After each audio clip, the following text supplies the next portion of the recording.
We're very glad to be working here tonight. We're very glad to be working anywhere tonight, right? Gordon Hinkley first took to the airwaves in 1941 while still in high school in Wisconsin Rapids. He had his own weekly piano show on WFHR AM.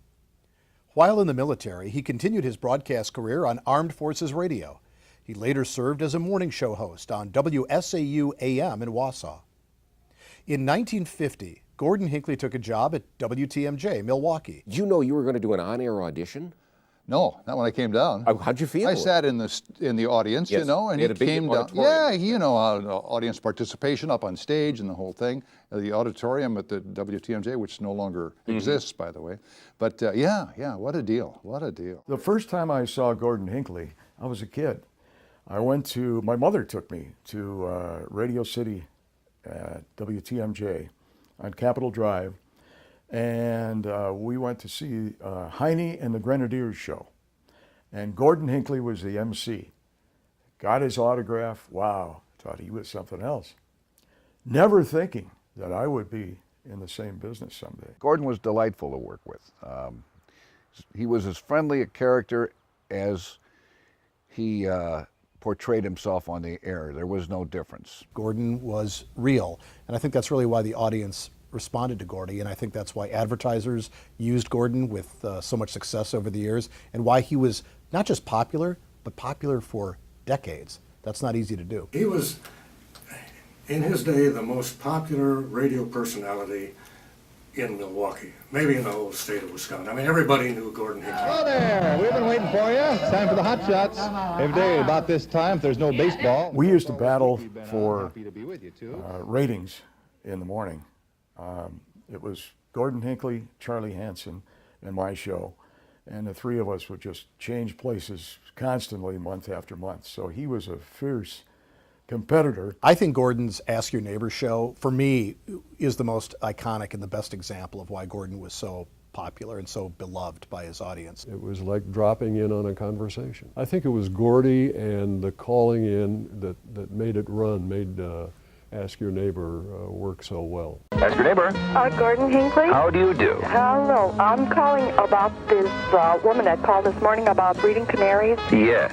We started in '61, and I remember well the first show that we did, because I went into the studio, and there were no talk shows in those days. We played records, and that was it. All stations did that. So they said, well, let's start a show, and we'll call it Ask Your Neighbor, and you don't have to know anything, because somebody will call in with a question, somebody else calls with an answer, see? And I said, okay, so I took a stack of records with me into the studio just in case. I thought, what if nobody calls? Yes, the terror. I mean, think about that. Oh, yeah. Think about that. You're on live radio and no one calls. Well, I was worried about that, see. But they did call, and they've been... And they called for 30 years. That's an amazing gift, to be able to be so connected to your local audience and your local community. For a young broadcaster, that was gold. And that was the thing that Gordy taught me and taught all of us, I thought. What kind of music? Cole Porter, Tchaikovsky, Franz Lehar. Gordon had a love for music. I mean, he began as a musician. He was one of the hot shots in the early days of broadcasting, and his love of music carried on here at WTMJ, even as the format became more spoken word intensive, more news and information oriented. And his Sunday morning show, Invitation to Beauty, was really unique. Keep in mind, this was AM radio, where music was starting to migrate toward FM, and certainly classical music was not being played on AM radio anywhere. Really understood his audience and the experience that they were having with radio. We had a pretty ordinary upbringing, you know. Didn't have a lot of money, and so I think maybe that has helped me understand what's going on in the world, you know.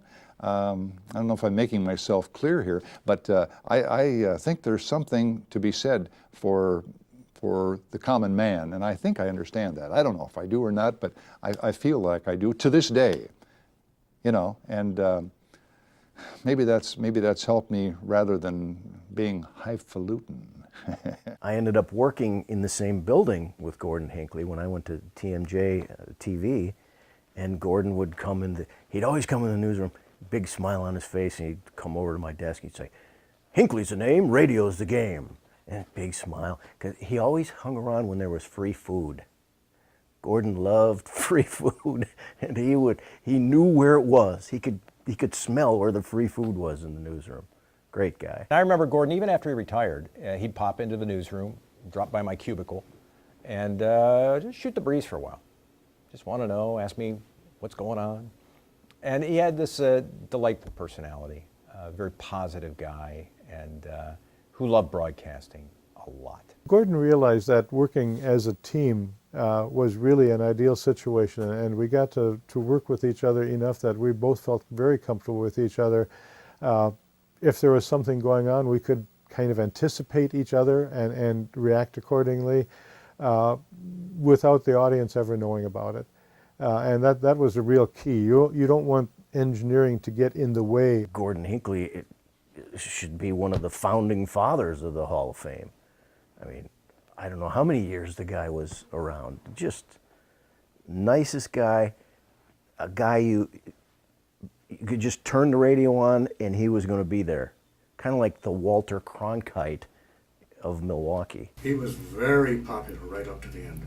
The biggest radio personality, for my money, in Milwaukee during those years, mainly the 60s, 70s, 80s. Gordon Hinckley doesn't deserve to be in the Hall of Fame. There doesn't deserve to be a Hall of Fame of Wisconsin broadcasting. Gordon Hinckley deserves to be in the Hall of Fame because for many years there was nobody bigger in broadcasting at the station's biggest and most powerful station than Gordon Hinckley.